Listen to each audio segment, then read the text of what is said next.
முடியல. இன்னைக்கு வந்து ஜாயின் பண்ண பிறகு தான் தெரியுது இதில் நிறைய யூஸ்ஃபுல் இருக்குது. வீட்டில் சும்மா வெட்டியாக இந்த வேலையை போக்குறதுக்கு பதிலாக இங்கே வந்ததுனால மனசுக்கும் நிறைவாக இருக்குது. இன்னும் நிறைய கற்றுக்கணும்னு ஆசையாக இருக்குது. இன்றைக்கி தான் நான் வந்திருக்கேங்கிறதுனால கொஞ்சம் டைம் எக்ஸ்டெண்ட் பண்ணி கொடுத்தீங்கன்னா நானும் மற்றவங்க மாதிரி நிறைய கற்றுக்குவேன்.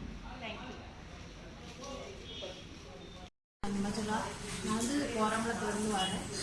இந்த சென்ட் மேரிஸ் காலேஜ் சார்பாக உன்னத் பாரத் அபியான் மூலமாக எங்களுக்கு இந்த பனை ஓலையில் வந்து இப்படி கைவேலை பொருட்கள் செய்கிறது, கூடை செய்கிறது சொல்லிக் கொடுத்தாங்க. இது வந்து எங்களுக்கு வந்து ரொம்ப பிரயோஜனமாக இருக்குது. இது வந்து நாங்கள் வீட்டில் வந்து சும்மா இருக்கிற நேரத்தில் இது வந்து இந்த புதுசாக ஒரு கற்றுக் கொடுக்குறோம் அப்படிங்கிற ஒரு மனசில் வந்து ஒரு சந்தோஷமாக இருக்குது. இதை கற்றுக் கொடுக்குறதுனால எங்களுக்குள்ளான இன்னும் புதுசாக ஏதாவது செய்யலாம். அந்த இது வந்து நாங்கள் ஒரு நாள் செஞ்சினதே கிடையாது. இதான் ஃபஸ்ட் டைம் பனவோலையில் பண்ணியிருக்கோம். இது ரொம்ப சந்தோஷமாக இருக்குது. இந்த சென்ட் மேரிஸ் காலேஜ் எல்லாத்துக்கும் ரொம்ப நன்றி.